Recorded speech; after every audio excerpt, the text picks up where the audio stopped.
Ada rahasia apa hari ini? Temukan jawabannya cuma di channel Neng Imas. Sebelum kita bongkar semuanya, yuk dukung channel ini dengan cara klik subscribe dan like video ini ya. Jangan lupa tinggalkan jejak dari kota mana kalian berasal. 5 tahun menanti, aku akhirnya hamil. Suamiku menangis bahagia melihat hasil tes itu. Namun, kebahagiaan berubah menjadi teror mencekam setiap kali perutku ditendang dengan sangat keras. Puncaknya, layar USG dokter tidak menunjukkan sosok anakku, melainkan sebuah bayangan yang sangat mengerikan. Ruangan dokter kandungan ini terasa sangat dingin. Bau cairan antiseptik yang tajam menyengat hidungku, membuat perutku yang sudah membesar ini terasa semakin mual. Aku berbaring di atas ranjang pemeriksaan dengan perasaan yang berdebar tak karuan. Di samping kananku, berdiri suamiku, Faris.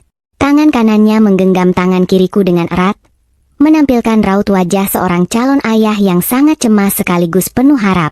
Di sudut ruangan, ibu mertuaku duduk bersedekap, menatap layar monitor ultrasonografi dengan tatapan yang sulit diartikan. Dr. Taufik, spesialis kandungan yang menangani kasusku, mengoleskan gel dingin ke atas perutku. Sentuhan alat pendeteksi itu membuatku sedikit tersentak. Aku menatap langit-langit ruangan putih ini, mencoba menahan napas. 5 tahun. 5 tahun aku menunggu momen ini.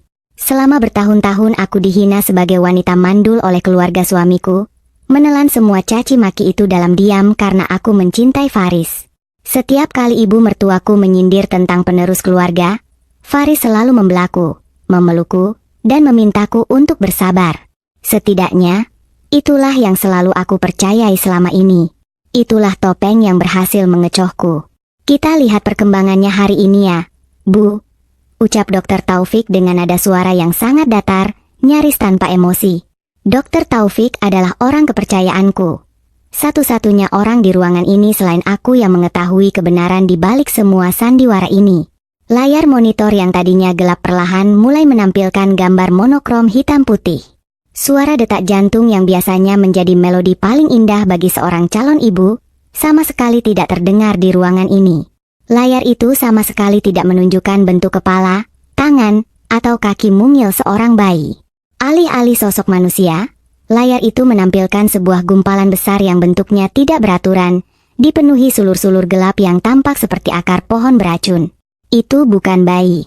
Itu adalah tumor parasit, gumpalan sel agresif yang memakan nutrisi dari tubuhku, hasil dari efek samping bahan kimia yang selama ini kuminum tanpa aku sadari. Gumpalan itulah yang selama ini menendang dinding perutku dengan sangat keras, memberikan rasa sakit yang luar biasa hingga membuatku tidak bisa tidur berhari-hari.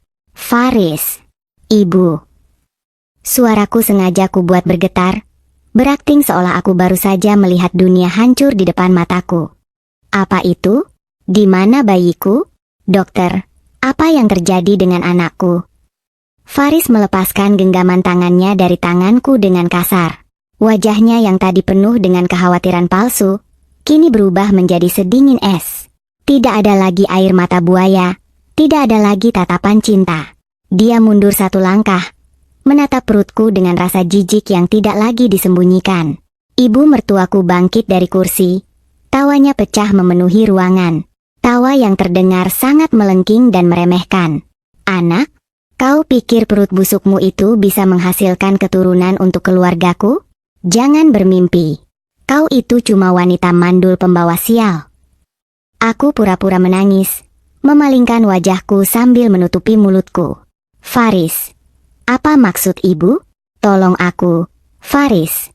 Ada yang salah dengan kandungan ini. Faris mendengus sinis. Dia merogoh saku jas mewahnya, mengeluarkan sebuah map tebal berwarna merah dan melemparkannya tepat ke atas dadaku. Suara bantingan dokumen itu bergema di ruang periksa. Berhenti bersandiwara. Kau tidak hamil, dan kau tidak akan pernah hamil, ucap Faris dengan nada suara yang sangat kejam. Itu adalah tumor. Sebentar lagi benda itu akan membunuhmu pelan-pelan. Dokter bilang usiamu tidak akan lebih dari 1 bulan lagi. Belum sempat aku membalas ucapannya, pintu ruang periksa terbuka. Sylvie, perempuan yang selama ini diperkenalkan Faris sebagai sekretaris pribadinya di kantor, melangkah masuk dengan gaya angkuh. Sepatu hak tingginya berbunyi nyaring di lantai keramik. Dia tidak datang dengan membawa buku catatan kerja, melainkan membawa senyum kemenangan yang memuakan. Sylvie berjalan langsung ke arah Faris, mengalungkan tangannya ke leher suamiku, dan mencium bibirnya tepat di depan mataku. "Kerja bagus, sayang," bisik Sylvie pada Faris. Lalu dia menoleh ke arahku, menatapku dari atas ke bawah seperti melihat setumpuk sampah. "Kasihan sekali melihatmu seperti ini. Tapi, kau harus tahu, kau itu cuma tikus percobaan yang sangat berguna bagi kami." "Apa maksud kalian semua ini?" Aku berteriak, masih mempertahankan peranku sebagai istri yang teraniaya dan bodoh. "Kalian berselingkuh?" "Faris, kau mengkhianatiku." "Selingkuh?" Faris tertawa keras, merangkul pinggang Sylvie dengan mesra. Sylvie adalah istri sahku di mata agama. Dia wanita yang benar-benar kucintai. Sedangkan kau hanyalah alat. Alat untuk menguji obat dari sindikat kami. Dan sekarang, alat untuk mencairkan uang miliaran rupiah. Ibu mertuaku maju mendekati ranjang, menunjuk wajahku dengan jari telunjuknya yang dipenuhi cincin emas. "Cepat tanda tangani dokumen itu. Itu asuransi jiwa atas namamu senilai 50 miliar rupiah. Kalau kau mati bulan depan, uang itu akan menjadi milik anakku. Tanda tangani sekarang, atau kami akan membiarkanmu mati membusuk di jalanan tanpa perawatan medis satu peser pun." Sylvie menambahkan dengan nada mengejek, "Kau ini tidak punya siapa-siapa. Yatim piatu miskin yang beruntung dipungut oleh pria sebaik Faris.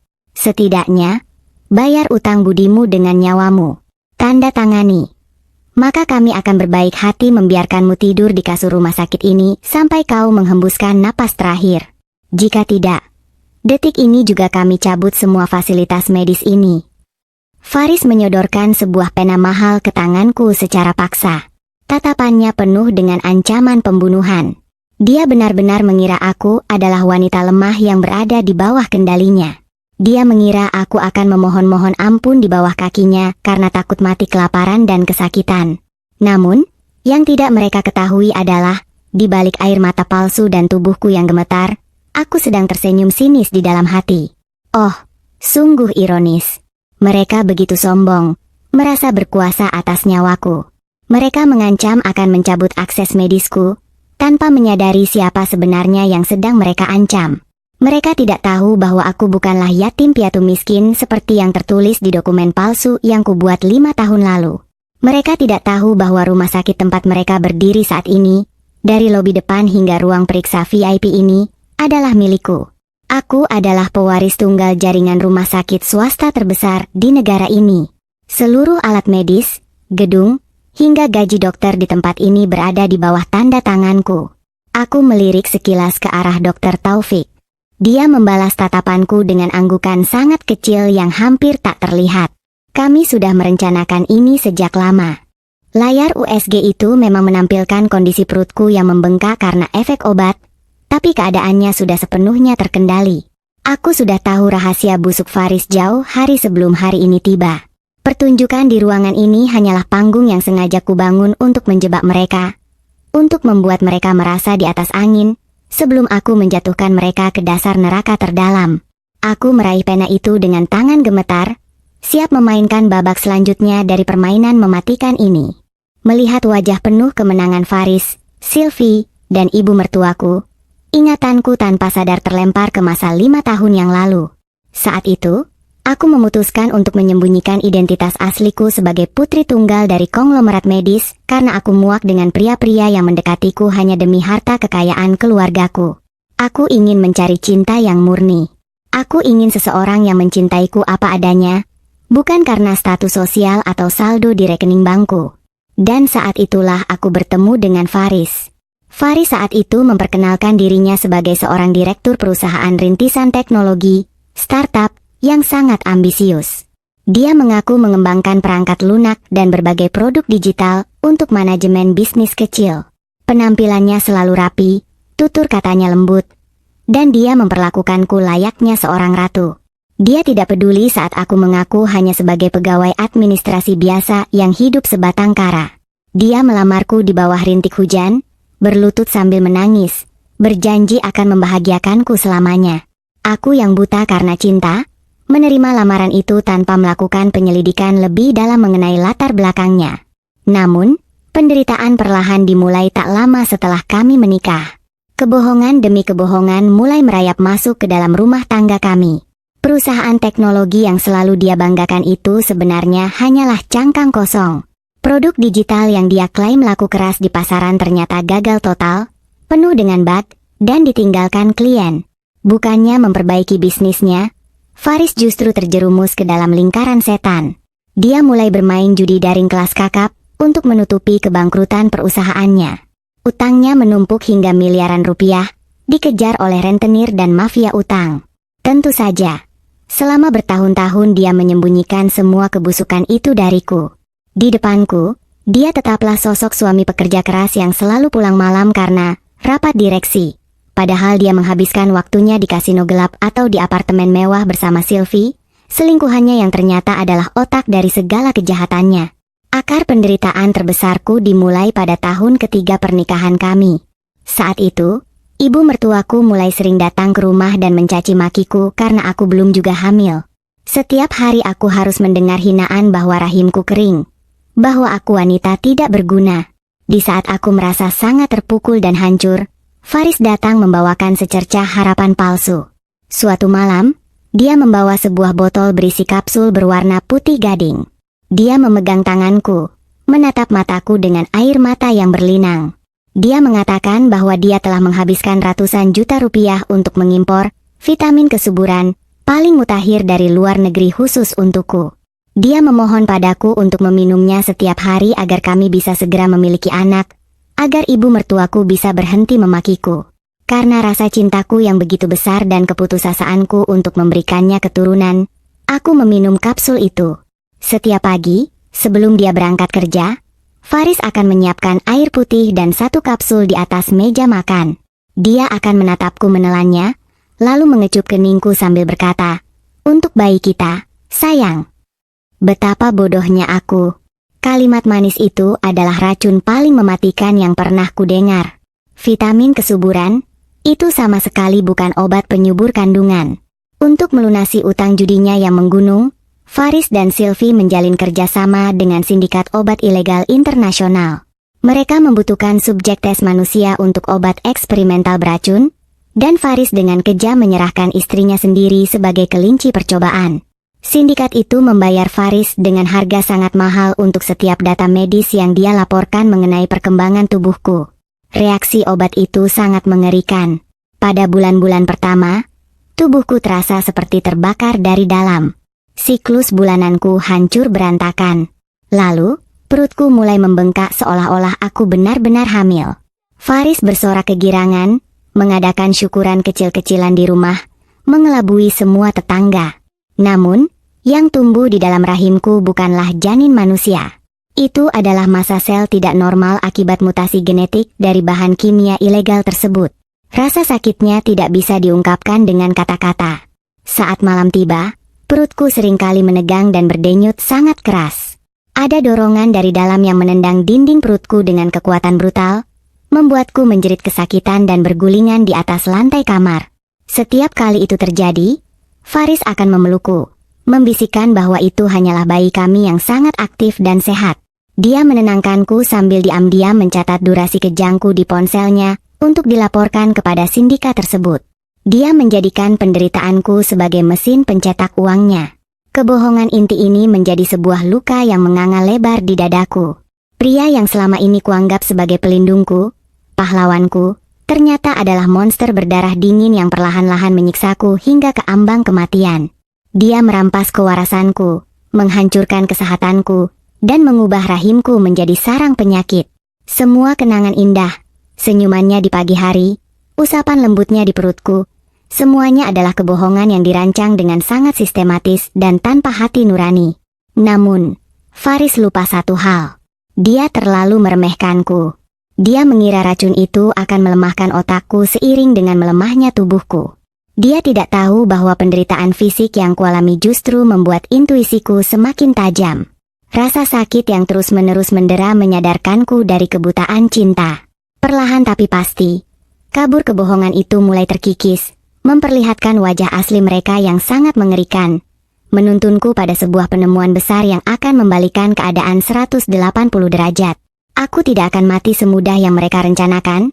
Aku akan memastikan mereka membayar setiap tetes keringat dingin dan air mata yang jatuh dari pelupuk mataku. Semua kebusukan yang kini terbongkar di ruang periksa ini tidak membuatku terkejut. 3 minggu yang lalu, aku sudah mengetahui segalanya.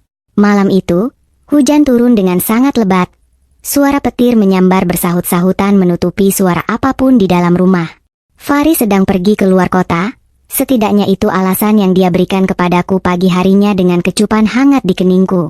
Aku sendirian di rumah, menahan rasa sakit di perutku yang kian membesar, mencoba mengalihkan pikiran dengan membersihkan ruang kerja Faris yang selalu dikunci rapat olehnya. Ruang kerja itu berbau apa? Dipenuhi tumpukan kertas dan buku-buku bisnis yang ternyata hanya sekadar pajangan. Saat aku sedang mengelap debu di rak buku kayu jati tua miliknya, kakiku tidak sengaja menginjak sebuah papan lantai yang terasa longgar. Papan kayu itu sedikit berderit dan terangkat. Rasa penasaran mengalahkan rasa sakit di perutku. Aku berjongkok, mencongkel papan kayu itu dengan obeng, dan menemukan sebuah ruang kosong di bawah lantai. Di dalamnya, tersembunyi sebuah brankas besi berukuran kecil. Tanganku gemetar saat menyentuh brankas itu. Selama bertahun-tahun hidup bersamanya, aku tidak pernah tahu dia menyembunyikan sesuatu di bawah lantai. Brankas itu menggunakan kata sandi 4 angka. Aku mencoba tanggal lahirnya, gagal. Aku mencoba tanggal pernikahan kami. Layar kecil itu berkedip merah. Dalam keputusasaan, aku mengingat sebuah tanggal yang dilingkari merah dengan tebal di kalender meja kerjanya, tanggal 12 bulan 8. Angka itu selalu dia rayakan diam-diam dengan alasan hari jadi perusahaannya. Aku memasukkan angka 1, 2, 0, 8. Bunyi klik pelan terdengar, dan pintu brankas itu terbuka. Benda pertama yang kulihat adalah sebuah map plastik berwarna merah. Saat aku menarik dokumen di dalamnya, jantungku seakan berhenti berdetak. Itu adalah selembar surat keterangan nikah siri. Nama yang tertera di sana adalah suamiku, Faris, dan perempuan bernama Sylvie, sekretaris pribadinya. Tanggal pernikahan mereka tercatat 1 tahun sebelum Faris melamarku di bawah rintik hujan malam itu. Tiba-tiba, udara di ruangan itu terasa menghilang. Kakiku lemas. Aku terduduk di lantai yang dingin. Selama ini, aku bukanlah istri satu-satunya, dan tragisnya, aku adalah orang ketiga yang dimanfaatkan dalam hubungan mereka. Di bawah surat itu, terdapat puluhan foto Polaroid yang memperlihatkan kemesraan mereka. Mereka berpelukan di kapal pesiar, berciuman di depan menara Eiffel, liburan mewah yang dibiayai menggunakan uang entah dari mana, sementara aku di rumah berjuang menahan sakit sendirian. Namun, bukan hanya pengkhianatan cinta yang kutemukan. Di dalam brankas itu juga terdapat sebuah ponsel pintar rahasia yang tidak dikunci kata sandi. Aku membuka aplikasi pesan di dalamnya. Mataku menyapu ribuan percakapan antara Faris, Sylvie, dan sebuah kontak tanpa nama yang hanya ditandai dengan emoji tengkorak. Percakapan itu membongkar semua kejahatan mereka. Faris tidak pernah memiliki perusahaan teknologi. Dia adalah pecandu judi daring yang memiliki utang hingga puluhan miliar. Untuk membayar utang itu, dia menjual tubuhku. Dia menyepakati kontrak dengan sindikat pembuat obat ilegal untuk menguji coba bahan kimia beracun. Setiap malam saat aku kejang kesakitan, Faris merekam penderitaanku dan mengirimkan laporannya ke kontak tengkorak tersebut. Di salah satu pesan, Sylvie menulis dengan jelas, "Pastikan tikus percobaan kita menelan kapsulnya setiap pagi, sayang. Kalau dia mati bulan depan, uang asuransinya akan cair dan kita bisa pindah ke luar negeri." Air mataku menetes membasahi layar ponsel itu. Bukan karena sedih, melainkan karena amarah yang sangat memuncak. Aku terus menggeledah isi ponsel dan brankas tersebut. Di bagian bawah brankas, aku menemukan sebuah dokumen rekam medis rahasia milik Faris dari seorang psikiater. Dokumen itu mencatat kelemahan fatal suamiku. Faris menderita claustrophobia akut. Dia memiliki ketakutan yang sangat ekstrim dan tidak masuk akal terhadap ruang sempit, tertutup, dan kedap udara.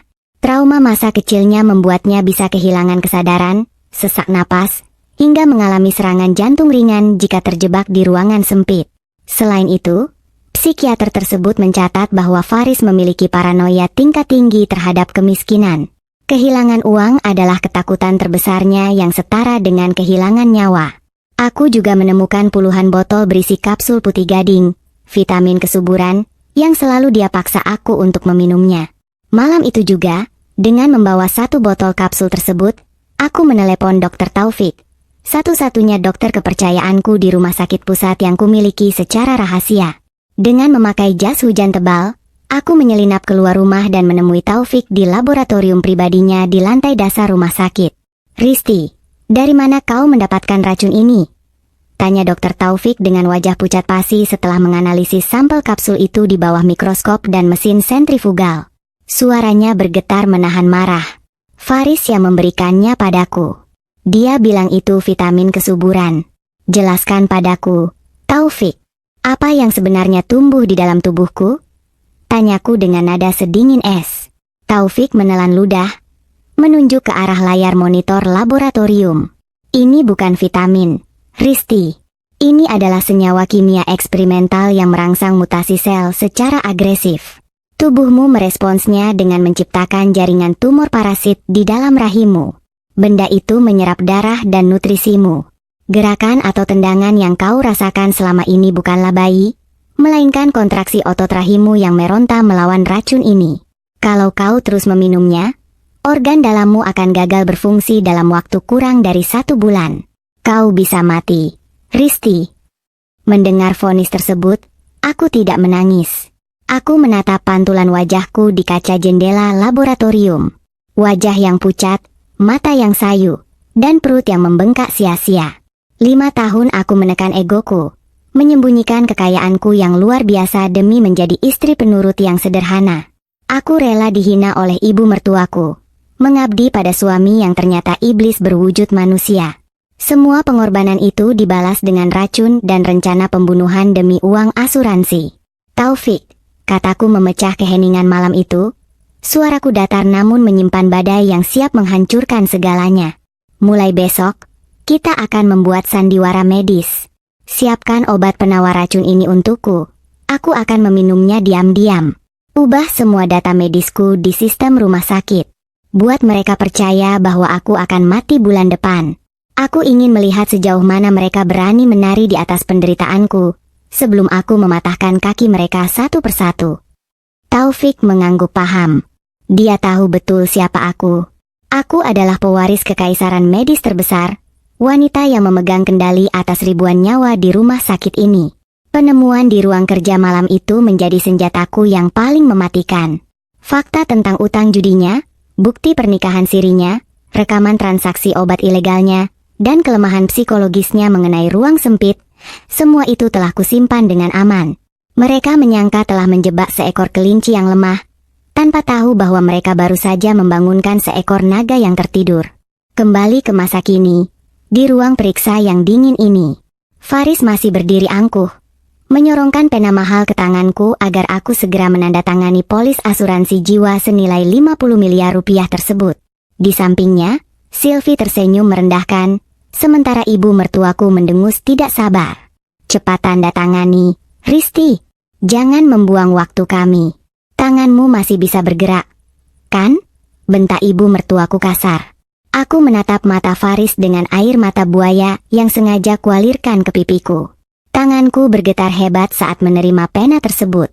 Namun, saat tangan Faris melepaskan pena itu, aku dengan sangat cepat dan sembunyi-sembunyi menjatuhkannya ke balik selimut.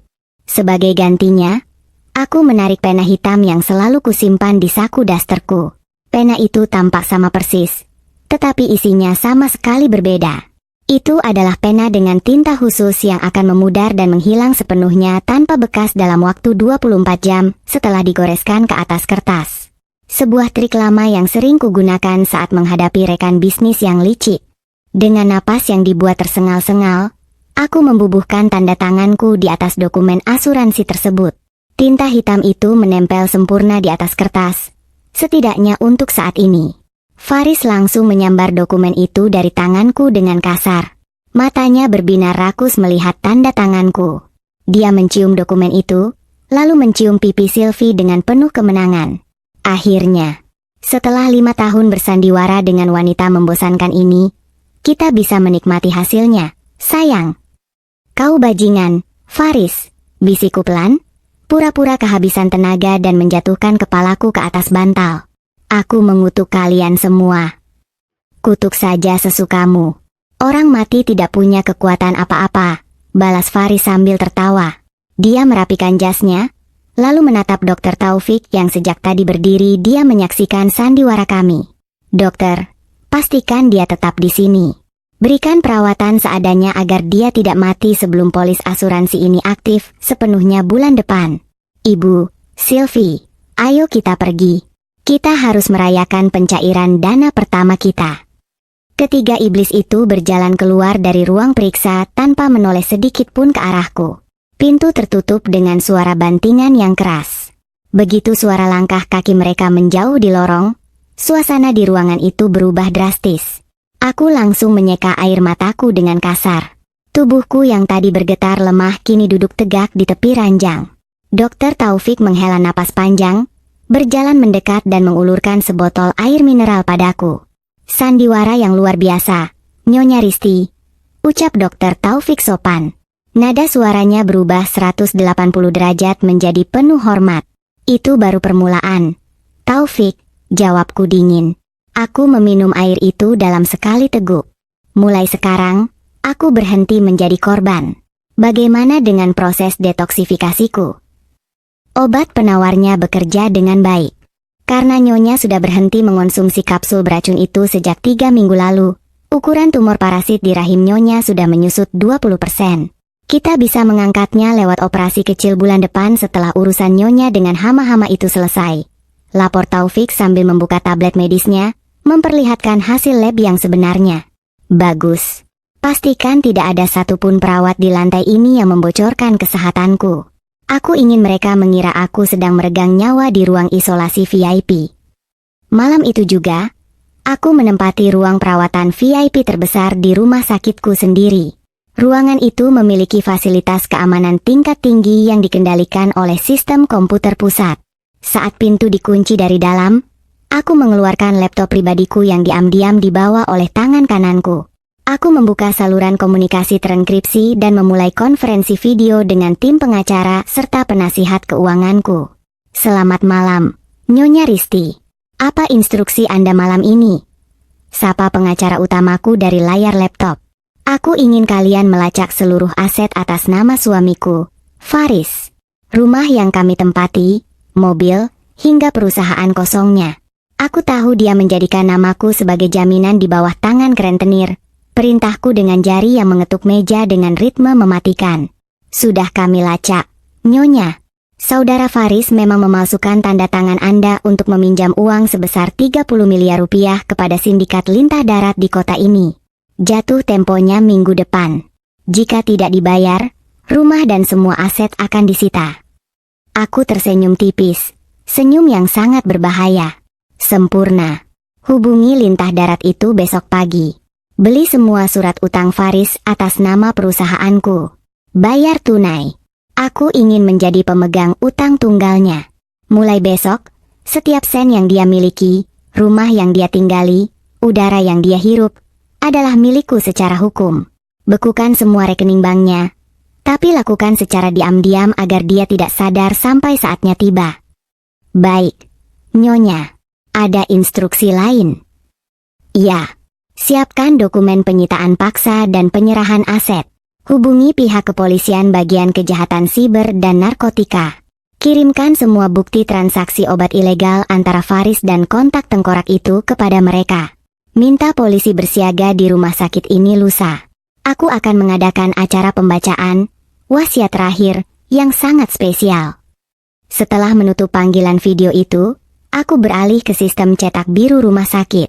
Aku membuka pengaturan ruang VIP tempatku berada saat ini. Aku memeriksa kontrol ventilasi, sistem pengunci pintu baja otomatis, dan kendali suhu ruangan, AC. Semuanya terhubung ke dalam satu aplikasi di ponselku. Aku mengingat catatan psikiater Faris tentang ketakutannya terhadap ruang kedap udara yang sempit. Aku bangkit dari kursi, berjalan menuju cermin besar di sudut ruangan. Aku menatap pantulan diriku. Wanita bodoh yang selalu menangis meminta belas kasihan ibu mertuanya sudah mati terbunuh oleh racun suaminya sendiri. Yang berdiri di sini sekarang adalah Risti sang miliarder, penguasa kekaisaran medis yang tidak akan memberikan ruang untuk bernapas bagi orang-orang yang telah mengkhianatinya. Aku mengumpulkan senjata yang kudapatkan dari brankas waktu itu, dokumen pernikahan siri, mutasi utang, foto-foto perselingkuhan, rekam medis, dan rekaman video penyiksaanku. Semuanya kumasukkan ke dalam sebuah diska lepas dan kuhubungkan ke proyektor rahasia di langit-langit ruangan ini. Aku menekan tombol intercom untuk memanggil perawat kepercayaanku. Kirimkan pesan ke nomor suamiku dan ibu mertuaku. Beritahu mereka bahwa kondisiku kritis. Dan pengacaraku akan membacakan wasiat penyerahan seluruh sisa tabunganku besok siang di ruangan ini. Pastikan mereka datang bertiga bersama sekretarisnya. Faris, Sylvie, Ibu, kalian menginginkan hartaku, bukan? Kalian menginginkan nyawaku? Bersiaplah, karena besok, aku akan menyajikan kehancuran kalian di atas piring emas yang kalian dambakan. Rencanaku sudah matang, dan tidak ada jalan keluar bagi kalian dari ruangan ini. Siang itu, matahari bersinar sangat terik menembus jendela kaca raksasa di lorong rumah sakit, tetapi hawa dingin yang mematikan justru menyelimuti hatiku. Aku tidak sedang berbaring tak berdaya di atas ranjang pesakitan seperti yang mereka harapkan. Aku berdiri dengan tegap di dalam sebuah ruang kontrol rahasia yang letaknya tepat bersebelahan dengan ruang VIP tempat jebakan mematikan ini telah kusiapkan dengan sempurna. Ruangan tempatku berdiri ini gelap, hanya diterangi oleh cahaya dari deretan monitor komputer dan sebuah kaca tebal satu arah yang berbatasan langsung dengan ruang VIP tersebut. Dari tempatku berdiri, aku bisa melihat seluruh isi ruangan VIP itu dengan sangat jelas layaknya menonton sebuah pertunjukan teater. Sementara siapapun yang berada di dalam ruangan itu hanya akan melihat pantulan cermin datar yang menempel di dinding. Aku menatap jam tangan mahalku. Jarum jam menunjukkan pukul 1 siang tepat. Perawat kepercayaanku sudah menata ruangan VIP itu sedemikian rupa. Tidak ada ranjang pasien di sana. Sebagai gantinya, ada sebuah meja bundar mewah yang terbuat dari kayu mahoni, dikelilingi oleh 4 kursi berlengan yang empuk. Di atas meja tersebut, tersaji sebuah teko porselen putih berisi teh krisan hangat yang mengepulkan asap tipis, lengkap dengan cangkir-cangkir porselen senada. Semuanya tampak sangat elegan, sangat damai, dan sangat mematikan. Tepat 5 menit kemudian, pintu ganda ruang VIP itu terbuka. Aku menahan napas, menatap tajam dari balik kaca cermin. Suamiku melangkah masuk dengan gaya angkuh yang sangat memuakkan. Dia mengenakan setelan jas berwarna biru gelap yang entah dia beli dari uang hasil menipu siapa lagi. Rambutnya disisir rapi, dan wajahnya memancarkan aura kemenangan yang begitu kental. Di sebelah kanannya, ibu mertuaku berjalan dengan dagu terangkat tinggi, mengenakan gaun sutra mencolok dan perhiasan emas palsu yang sengaja dia pakai berlapis-lapis untuk menunjukkan status sosial yang sebenarnya tidak pernah dia miliki. Di sebelah kiri suamiku, tentu saja, ada Sylvie. Perempuan itu mengenakan gaun merah menyala yang sangat ketat, merangkul lengan suamiku tanpa rasa malu sedikit pun.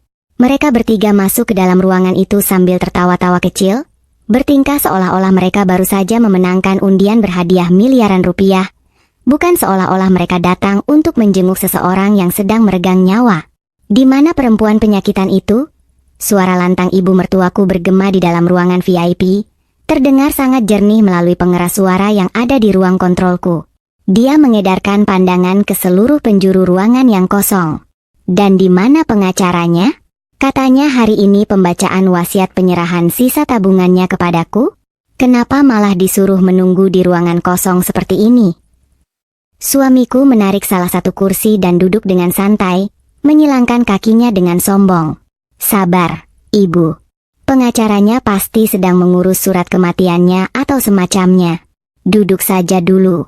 Lagi pula, ruangan ini sangat mewah untuk ukuran rumah sakit.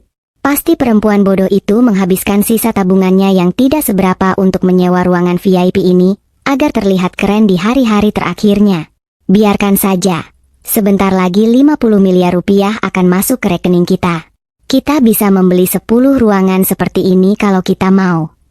Sylvie ikut duduk di pangkuan suamiku, terkikik manja sambil memainkan dasi pria itu. Kau benar, sayang. Untung saja dia cepat mati. Aku sudah muak harus bersembunyi terus-menerus dan berpura-pura menjadi sekretarismu. Nanti setelah uang asuransinya cair, kita langsung berangkat ke Eropa ya? Kita tinggalkan kota kumuh ini. Tentu saja, istriku tersayang, balas suamiku sambil mengecup bibir Sylvie dengan penuh nafsu. Ibu mertuaku hanya memutar bola mata melihat kemesraan mereka, tetapi dia tidak memprotes. Dia justru meraih teko porselen di atas meja dan menuangkan teh krisan yang masih hangat ke dalam 3 cangkir. Aromanya yang harum menyebar ke seluruh ruangan. Tanpa curiga sedikit pun, ibu mertuaku meminum teh itu dengan rakus, diikuti oleh suamiku dan Sylvie yang saling bersulang menggunakan cangkir mereka seolah merayakan kematianku yang sudah di depan mata. Aku tersenyum sangat lebar di balik cermin satu arah ini. Jari-jariku menari di atas papan ketik yang ada di depanku. Saatnya pertunjukan utama dimulai. Dengan satu ketukan tegas pada tombol Enter, sistem komputer langsung menjalankan perintah yang sudah kupersiapkan. Di dalam ruangan VIP, sebuah suara desisan mekanis yang berat terdengar memecah keheningan. Pintu ganda baja otomatis yang menjadi satu-satunya akses keluar masuk ruangan itu tiba-tiba menutup dengan sendirinya, disusul dengan bunyi klik yang sangat keras pertanda kunci magnetik tingkat tinggi telah diaktifkan dari luar. Suamiku tersentak kaget. Dia mendorong tubuh Sylvie dari pangkuannya dan berdiri dengan cepat. Apa-apaan ini? Kenapa pintunya terkunci?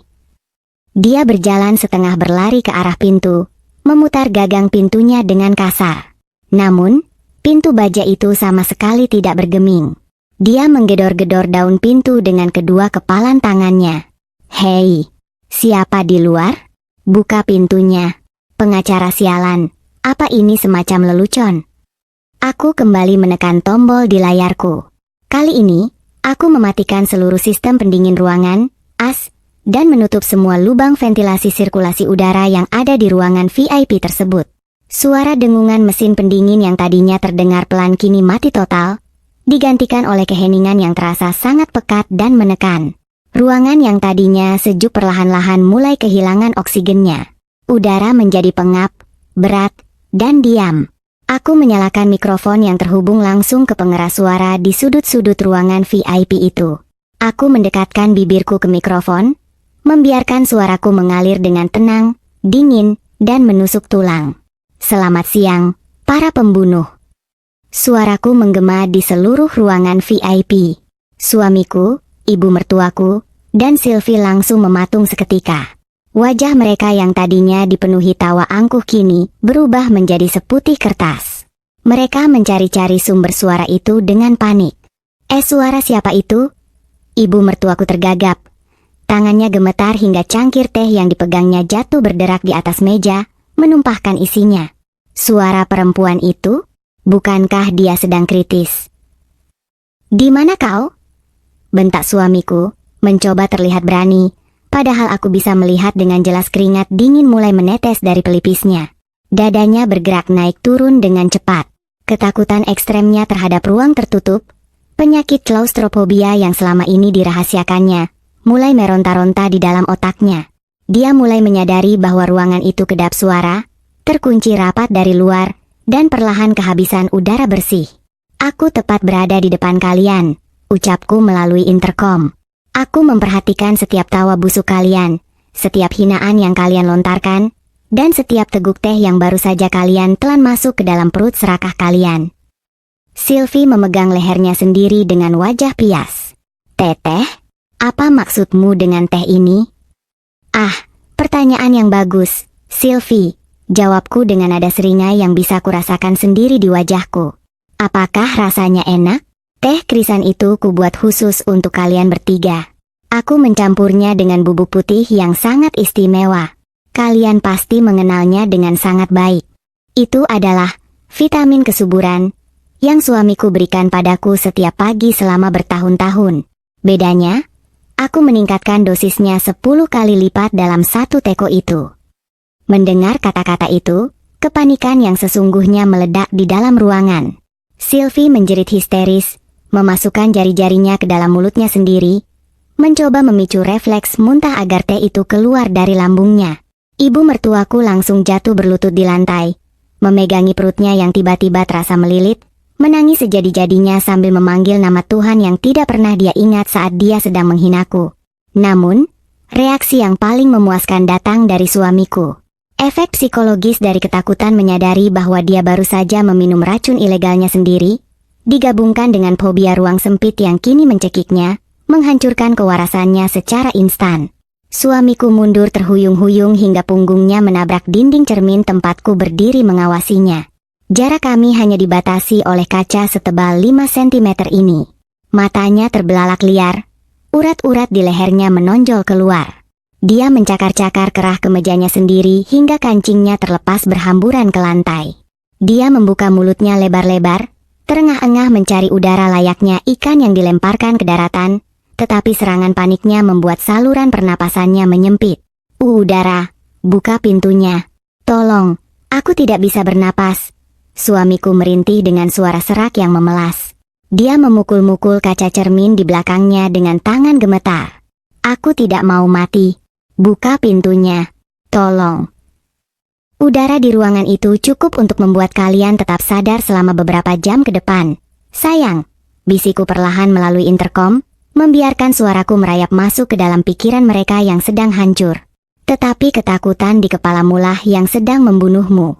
Bagaimana rasanya? Bagaimana rasanya terjebak dalam rasa sakit yang tidak memiliki jalan keluar? Begitulah yang kurasakan setiap malam selama bertahun-tahun saat racunmu merobek-robek rahimku, sementara kau tidur mendengkur di sebelahku. Jeritan, isak tangis, dan suara muntahan memenuhi ruangan VIP itu. 3 manusia yang beberapa menit lalu merasa seperti penguasa dunia, kini merayap di atas lantai bagaikan serangga yang terjebak di dalam toples tertutup. Dan ini semua baru tahap pertama dari pembalasanku. Kepanikan di dalam ruangan itu terasa semakin mencekik. Ibu mertuaku bergulingan di atas karpet mahal, merengek memohon ampun dengan wajah yang sudah dipenuhi air mata dan riasan yang luntur berantakan. Sylvie masih terus berusaha memuntahkan isi perutnya di sudut ruangan, tersedak dan terbatuk-batuk hingga wajahnya memerah padam. Sementara itu, suamiku sudah berjongkok di dekat kaki meja, memeluk lututnya sendiri sambil terus menarik napas pendek-pendek yang terdengar seperti suara peluit rusak. Seluruh pertahanan mentalnya sudah hancur lebur di bawah tekanan klaustrofobia dan teror racun yang menggerogoti pikirannya. Saat melihat mereka sudah berada di titik terendah secara psikologis, aku memutuskan bahwa ini adalah saat yang tepat untuk menghancurkan mereka hingga ke akar-akarnya. Penghancuran fisik belumlah cukup.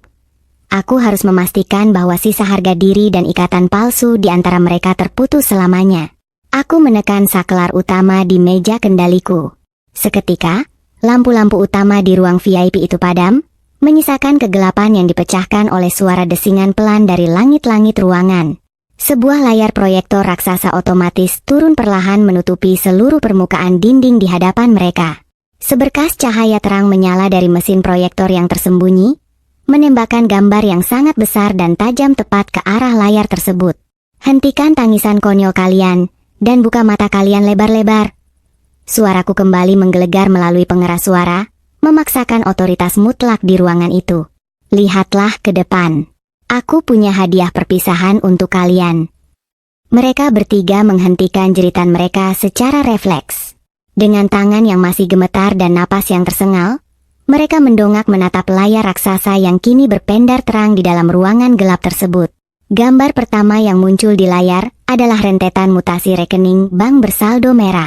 Angka-angka yang tertera di sana sangat fantastis. Puluhan miliar rupiah yang mengalir keluar ke berbagai rekening kasino daring ilegal dan rekening rentenir gelap. Di bagian atas dokumen elektronik itu, terpampang jelas nama suamiku, lengkap dengan stempel perusahaan bodong yang selama ini dia banggakan. Ibu mertuaku menyipitkan matanya yang bengkak, berusaha membaca angka-angka tersebut. Butuh beberapa detik hingga otak serakahnya memproses informasi itu. Saat dia menyadari apa yang sedang dia lihat, matanya membelalak lebar, mengabaikan rasa mual di perutnya. Faris, apa-apaan ini? Suara ibu mertuaku bergetar, menatap anaknya yang sedang berjongkok menyedihkan. Utang 30 miliar? Perusahaan bangkrut? Kau bilang padaku perusahaanmu sukses besar. Kau bilang kau sedang mengembangkan aplikasi baru untuk luar negeri. Uang siapa yang kau habiskan sebanyak ini? Suamiku tidak bisa menjawab. Dia hanya menutupi telinganya, menggelengkan kepalanya dengan kuat seolah menolak kenyataan yang kini ditelanjangi di depan ibunya sendiri. Ketakutannya pada ruang sempit kini bertabrakan dengan ketakutan terbesarnya yang lain. Ketakutan kehilangan uang dan ketahuan sebagai orang miskin yang gagal. Sebelum ibu mertuaku selesai memaki, aku menekan tombol panah di papan ketiku. Layar proyektor beralih menampilkan slide kedua. Kali ini, bukan angka-angka membosankan, melainkan puluhan foto dengan kualitas gambar tinggi. Foto saat suamiku berciuman dengan Sylvie di sebuah klub malam eksklusif, foto mereka berdua berpelukan mesra di lobi hotel berbintang 5, dan yang paling besar di tengah layar adalah hasil pindaian surat keterangan nikah siri mereka yang tertanggal 1 tahun sebelum suamiku melamarku. Kejutan, ucapku sinis dari balik pelantang suara.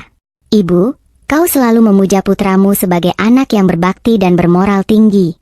Kau selalu menyalahkanku karena tidak bisa memberikan cucu. Padahal kenyataannya, putramu yang sangat kau banggakan itu sudah menikahi sekretarisnya sendiri jauh sebelum dia menikahiku. Dia menipumu, ibu.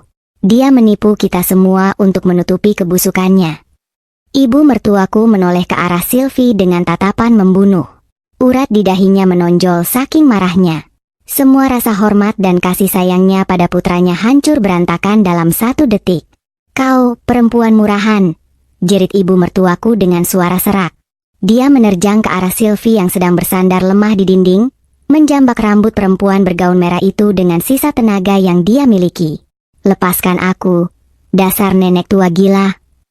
Sylvie balas berteriak, menampar wajah ibu mertuaku hingga wanita tua itu tersungkur ke belakang. Iya. Aku istri sahnya, anakmu yang memohon-mohon padaku untuk membantunya melunasi utang judinya. Kalian sekeluarga ini sampah yang hanya pura-pura kaya. Pemandangan di depanku ini sangat memabukkan. Mereka saling mencabik, saling menggigit, saling membongkar aib layaknya anjing-anjing liar yang berebut sepotong daging busuk. Namun, aku belum selesai. Aku memainkan kartu truf terakhirku. Sebuah rekaman video mulai berputar di layar proyektor. Video itu diambil dari kamera tersembunyi yang diletakkan suamiku sendiri di ruang kerjanya untuk merekam hasil eksperimennya. Di layar itu, terlihat suamiku sedang memegang botol kapsul ilegal, tersenyum bangga ke arah kamera sambil merangkul Sylvie. Suara suamiku di dalam video itu terdengar sangat keras di seluruh ruangan VIP. Sindikat mentransfer uang lagi hari ini. Efek samping obatnya bekerja dengan sempurna pada tubuh perempuan bodoh itu. Dia kejang-kejang tadi malam, perutnya semakin membengkak. Dia sama sekali tidak curiga. Begitu dia mati bulan depan, kita klaim asuransinya, lunasi semua sisa utang lintah darat, dan kita tinggalkan ibu di panti jompo yang murah. Bagaimana, sayang? Suara tawa Sylvie di dalam video itu menjadi latar belakang yang mematikan. Di dalam ruangan VIP yang sebenarnya, keheningan yang sangat pekat langsung turun menyelimuti. Ibu mertuaku membeku di lantai. Wajahnya pucat pasi, seluruh warna seakan tersedot keluar dari kulitnya. Dia menatap layar raksasa itu, lalu menatap putranya, berulang-ulang, seolah otaknya menolak untuk menerima pengkhianatan berlapis ganda yang baru saja disaksikannya. Putranya bukan hanya seorang penipu dan penjudi, tetapi juga seorang pembunuh berdarah dingin yang berencana membuangnya ke panti jompo setelah merampas uang asuransi nyawa istrinya. Suamiku yang tadinya merintih ketakutan karena sesak napas, kini menatap layar itu dengan mata nanar. Dia mencoba berdiri, kakinya gemetar hebat menopang tubuhnya. Itu editan. Aku tidak pernah bilang begitu. Ibu, itu bohong. Perempuan jalang itu yang memanipulasi videonya. Diam. Pembunuh. Aku membentak melalui interkom dengan suara keras yang membuat ketiganya terlonjak. Layar proyektor menampilkan dokumen terakhir. Sebuah sertifikat hak milik rumah, dokumen perusahaan, dan surat pengambil alihan utang secara legal. Di bawah semua dokumen itu, tertera tanda tangan asliku dan stempel resmi dari perusahaan induk rumah sakit ini. Kalian pikir kalian sedang bermain-main dengan yatim piatu miskin yang tidak punya apa-apa? Ucapku, kali ini aku tidak menahan sedikit pun amarah yang telah kupendam selama bertahun-tahun. Lihat dokumen di layar itu baik-baik. Faris, aku telah membeli seluruh surat utangmu dari rentenir. Aku telah menyita rumah mewah tempat kalian tinggal pagi tadi saat kalian dengan sombongnya melangkah ke rumah sakit ini. Semua aset bodongmu, mobilmu, hingga baju yang menempel di badan kalian saat ini, secara hukum adalah milikku. Kalian sudah tidak punya tempat tinggal. Kalian adalah gelandangan yang memiliki utang puluhan miliar kepadaku. Suamiku memegangi dadanya. Napasnya terputus-putus. Tidak mungkin. Dari mana kau punya uang? Siapa kau sebenarnya? Aku adalah pemilik rumah sakit tempat kalian dikurung sekarang, kataku dengan tenang, menikmati raut wajah mereka yang hancur berkeping-keping. Dan omong-omong soal teh krisan itu, aku berbohong. Teh itu sama sekali tidak mengandung racun. Aku hanya menambahkan sedikit obat pencahar yang rasanya pahit. Ketiganya mendongak dengan wajah bingung yang sangat konyol. Aku tidak sekeji kalian yang membunuh perlahan-lahan. Membiarkan kalian mati di ruanganku justru akan mengotori tanganku dan membuat kalian lolos dari hukuman yang sebenarnya. Lanjutku dengan dingin.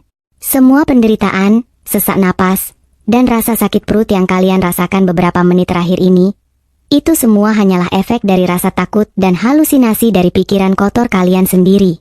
Kalian menghancurkan diri kalian sendiri hanya dengan sugesti yang kubuat. Ibu mertuaku memegangi kepalanya. Menangis meraung-raung dalam keputusasaan yang tidak berujung.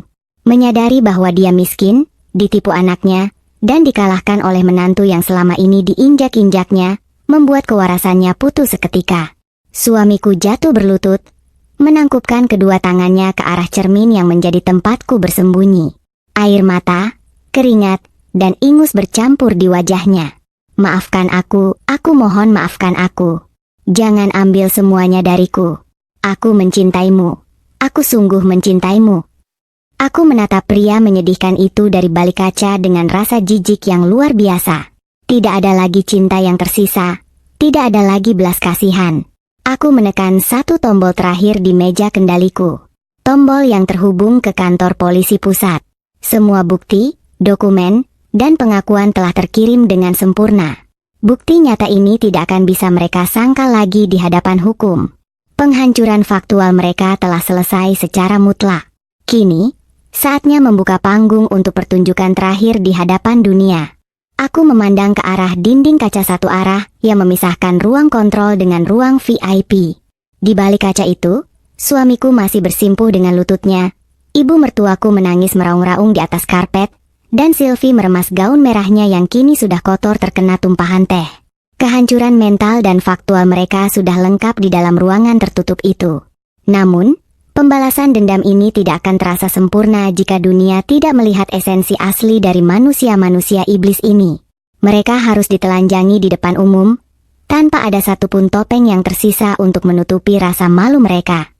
Aku menarik napas dalam-dalam, lalu menekan sebuah tombol merah besar di panel kendali komputer pusat. Tombol itu mengatur polaritas lapisan perak pada kaca satu arah di hadapanku. Dalam hitungan detik, lapisan buram yang memantulkan bayangan di dalam ruang VIP perlahan-lahan memudar.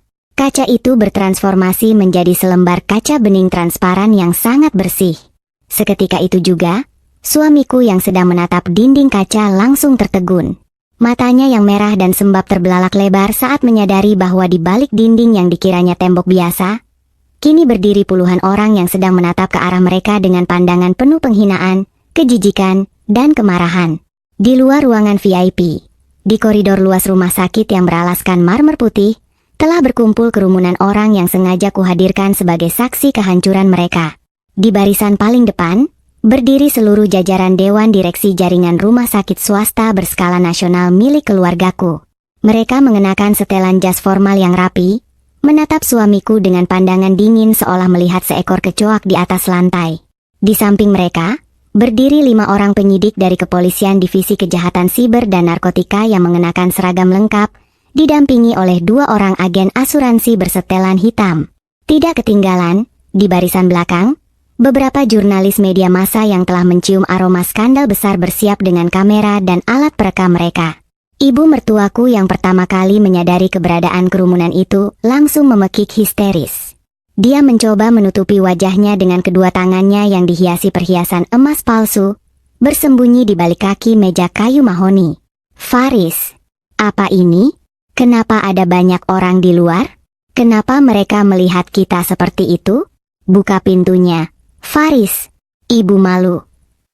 Suamiku mencoba bangkit berdiri, menyapu pandangannya ke arah kerumunan di balik kaca bening. Tubuhnya gemetar hebat ketika matanya bertubrukan dengan pandangan tajam para polisi dan agen asuransi. Dia tahu, karirnya, nama baiknya, dan seluruh hidupnya telah berakhir detik ini juga. Aku melangkah keluar dari ruang kontrol melalui pintu belakang, lalu berjalan memutar menuju koridor utama tempat kerumunan itu berada. Seorang asisten pribadiku segera mendekat dan menyerahkan sebuah jubah sutra panjang berwarna hitam elegan untuk menutupi daster rumah sakit yang kukenakan. Aku memakainya dengan anggun, membiarkan rambut panjangku terurai bebas. Tidak ada lagi raut wajah wanita penyakitan yang lemah. Aku berjalan dengan langkah yang tegas, dagu terangkat, memancarkan aura kekuasaan mutlak yang selama 5 tahun ini sengaja kusembunyikan dari mereka.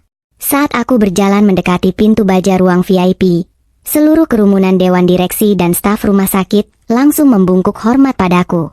Pihak kepolisian memberikan jalan bagiku untuk berdiri di barisan paling depan, tepat di hadapan pintu baja yang masih terkunci. Aku menekan tombol pembuka kunci pada ponsel pintar di tanganku. Bunyi klik mekanis yang nyaring terdengar, dan pintu baja tebal itu perlahan-lahan terbuka lebar. Udara segar dari koridor langsung mengalir masuk ke dalam ruangan yang pengap itu. Selamat siang, suamiku. Selamat siang, ibu. Selamat siang, Sylvie. Ucapku dengan nada suara yang sangat tenang namun bergema kuat di lorong rumah sakit yang sunyi. Suamiku mendongak, menatapku seolah melihat hantu. Dia merangkak mendekati ambang pintu, mencoba meraih ujung jubah hitamku dengan tangannya yang kotor. Kau menipuku. Kau tidak sakit. Kau sengaja merencanakan semua ini untuk mempermalukanku. Menipumu? Aku terkekeh pelan, mundur satu langkah agar tangannya yang menjijikkan tidak menyentuh pakaianku. Aku hanya membiarkanmu menari di atas panggung yang kau buat sendiri. Faris, kau yang memberiku racun selama bertahun-tahun, kau yang memalsukan tanda tanganku untuk berutang, dan kau yang mendaftarkan asuransi jiwa atas namaku dengan harapan aku akan mati mengenaskan bulan depan. Siapa sebenarnya yang menipu di sini? Salah satu agen asuransi berwujud pria parubaya maju ke depan, mengeluarkan dokumen polis asuransi senilai 50 miliar rupiah yang baru saja kutandatangani 1 jam lalu. Dia memperlihatkan lembaran kertas itu kepada suamiku dan ibu mertuaku. Keajaiban terjadi. Kertas yang tadinya berisi tanda tangan hitamku kini bersih total, putih polos tanpa ada satupun goresan tinta. Saudara Faris, ucap agen asuransi itu dengan tegas. Perusahaan kami menyatakan bahwa pengajuan polis asuransi jiwa atas nama istri Anda dibatalkan secara sepihak karena adanya indikasi penipuan berat dan rencana pembunuhan berencana. Dokumen ini cacat hukum karena tidak ada tanda tangan sah dari pihak tertanggung. Kami akan membawa kasus ini ke jalur hukum atas tuduhan penipuan korporasi. Ibu mertuaku merangkak keluar dari bawah meja, menangis meraung-raung sambil memeluk kaki salah satu polisi yang berdiri di sana. Pak polisi, tolong saya. Saya tidak tahu apa-apa. Ini semua ulah anak saya, Faris, dan perempuan jalang itu. Saya cuma seorang ibu tua yang tidak berdosa. Jangan tangkap saya, Pak. Sylvie yang mendengar ucapan ibu mertuaku langsung naik pitam. Dia ikut berlari ke pintu, menunjuk-nunjuk wajah wanita tua itu dengan penuh amarah. Jangan bohong, dasar tua bangka. Kau yang setiap hari menyuruhku mempercepat dosis obatnya agar perempuan ini cepat mati. Kau yang ingin membeli rumah baru di kawasan elit dengan uang asuransi itu. Pak polisi, tangkap wanita tua ini juga. Dia yang merencanakan pembunuhan ini bersama Faris. Cukup, bentak komandan polisi yang berdiri di sampingku. Suaranya yang menggelegar langsung membungkam pertengkaran menjijikkan di antara mereka. Komandan polisi itu menatap suamiku dan Sylvie dengan tatapan dingin, lalu mengeluarkan sepasang borgol besi dari pinggangnya. Faris dan Sylvie, kalian berdua ditahan atas tuduhan konspirasi pembunuhan berencana, perdagangan obat-obatan ilegal eksperimental berskala internasional, penipuan dokumen, dan pencucian uang. Segala ucapan kalian di ruangan ini telah direkam dan akan digunakan sebagai bukti di pengadilan. 2 orang polisi maju, menarik paksa tubuh suamiku dari lantai dan mengunci kedua pergelangan tangannya dengan borgol besi. Suamiku menangis terseduh-seduh, tubuhnya lemas hingga harus diseret oleh para petugas. Sylvie menjerit-jerit histeris saat tangannya diborgol, mencoba memberontak namun cengkeraman petugas kepolisian terlalu kuat untuknya. Ibu mertuaku mengira dia bisa lolos begitu saja. Dia mencoba merangkak menjauh menuju sudut koridor, namun pengacaraku melangkah maju dan menghadang jalannya dengan menyodorkan selembar dokumen resmi yang bermeterai. "Nyonya Helena," ucap pengacaraku dengan nada dingin tanpa ampun. "Ini adalah surat perintah penyitaan aset dan pengusiran paksa yang dikeluarkan oleh pengadilan negeri pagi ini. Seluruh aset milik putra Anda, termasuk rumah mewah yang saat ini Anda tempati, mobil, dan seluruh isi rekening bank keluarga Anda, telah disita untuk melunasi utang piutang sebesar 30 miliar rupiah kepada perusahaan klien kami. Anda diberikan waktu hingga sore ini untuk mengosongkan rumah tersebut.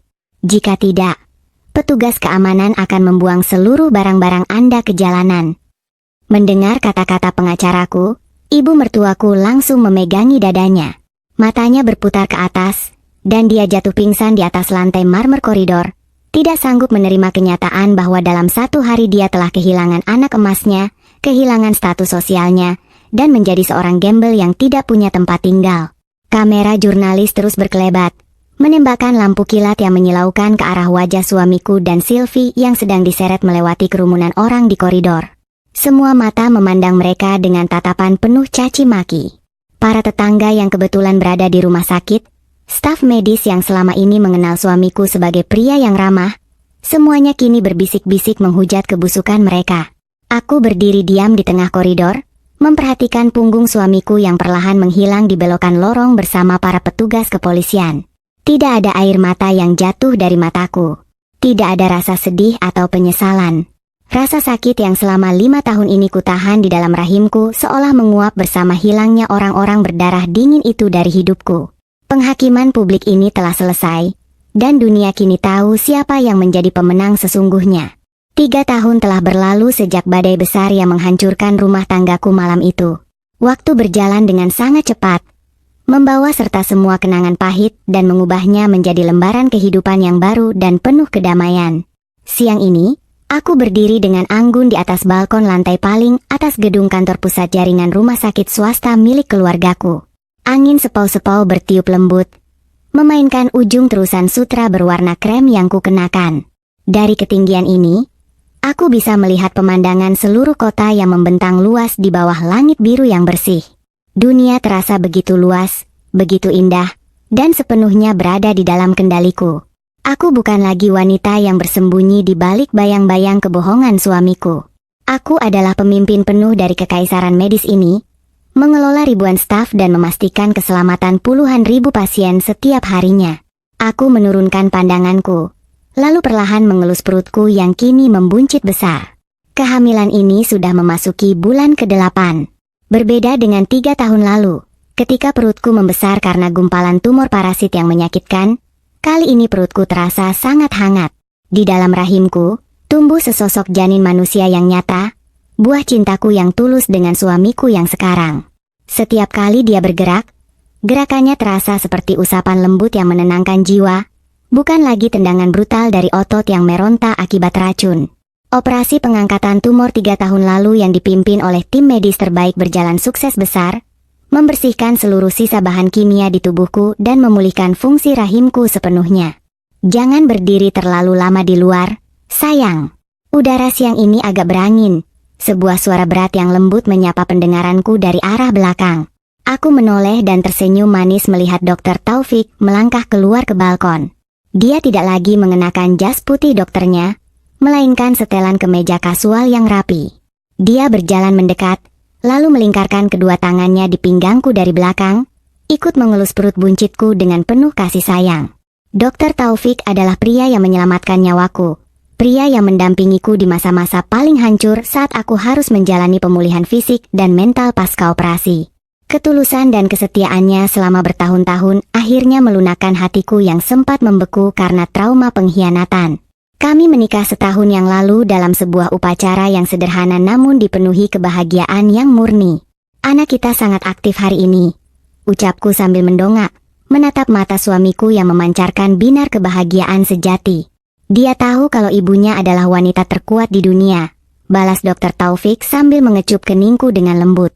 Oh ya, pengacaramu baru saja mengirimkan laporan bulanan mengenai perkembangan di lembaga pemasyarakatan. Kau ingin mendengarnya? Aku terdiam sejenak, lalu mengangguk pelan. Katakan padaku, bagaimana keadaan mereka? Dr. Taufik menghela napas, menuntun langkahku untuk duduk di sepasang kursi rotan yang nyaman di sudut balkon sebelum dia mulai berbicara dengan nada suara yang datar. Karma yang diterima oleh para penyiksaku ternyata jauh lebih kejam daripada hukuman mati. Di pengadilan 2 tahun lalu, suamiku dan Sylvie dijatuhi hukuman penjara seumur hidup tanpa remisi karena terbukti melakukan kejahatan kemanusiaan tingkat tinggi dengan menguji coba obat-obatan terlarang pada manusia. Suamiku kini mendekam di sebuah penjara dengan keamanan maksimum. Karena perilakunya yang sering kali histeris dan mengalami serangan panik yang parah akibat fobia ruang sempitnya, pihak sipir penjara terpaksa menempatkannya di dalam sebuah sel isolasi khusus yang letaknya di bagian paling bawah gedung penjara. Sel itu sangat sempit, gelap, kedap suara, dan tidak memiliki jendela sama sekali. Setiap detik di dalam ruangan itu adalah siksaan neraka yang nyata bagi suamiku. Ketakutan ekstremnya terhadap ruang tertutup kini menggerogoti otaknya setiap hari.